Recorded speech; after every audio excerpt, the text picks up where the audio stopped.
Hi, I'm about to read to you a short story that I wrote. I'd like to turn it into a kid's book. I'm going to be reading it off of my laptop. I typed it onto there.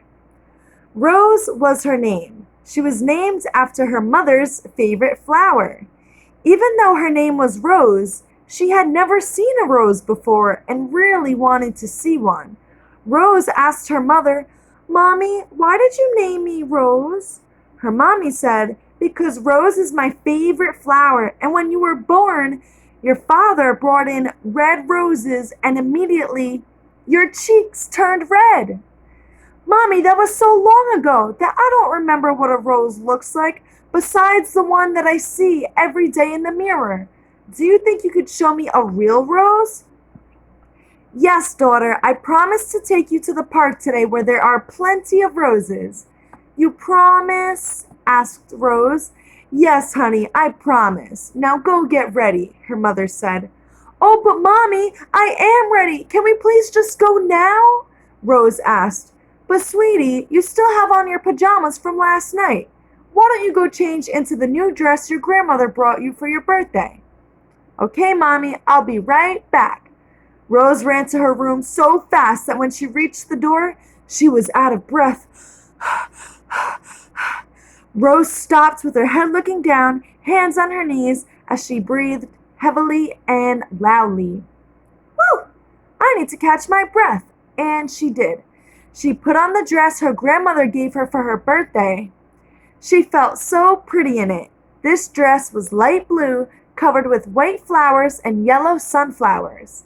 She slipped into her spotless white sneakers and ran down the stairs to where her mother was.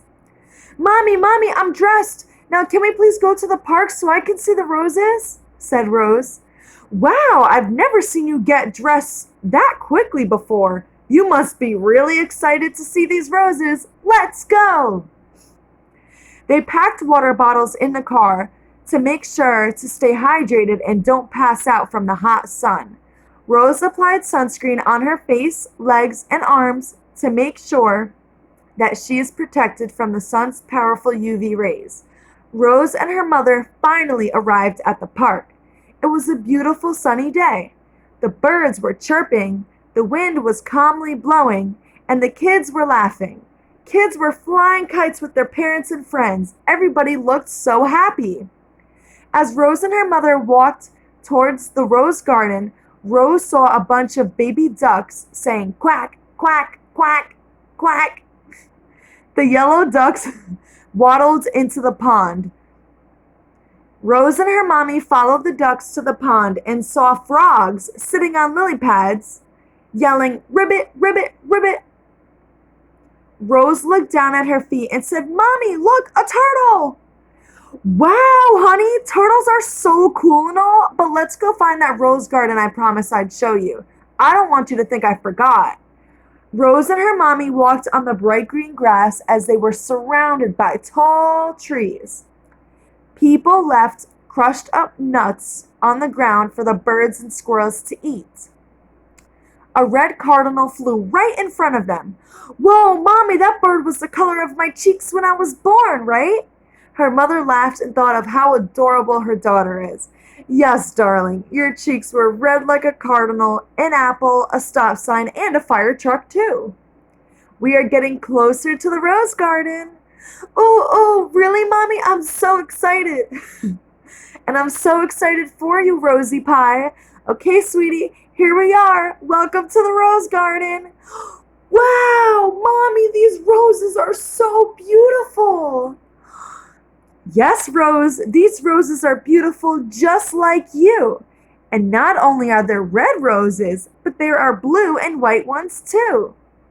"Thank you for bringing me here, Mommy." "Oh, but honey, we have only just begun. Have you stopped to smell the roses yet?" said Rose's mother. Rose brought her nose to the red rose. "This rose smells so sweet," said Rose. "Yes, Rose, these roses are sweet, just like you." Rose saw points sticking out from the stem and she grew curious and touched them. "Ouch, Mommy! Why if these roses are so sweet do they hurt?" Sweetie, life is like a rose.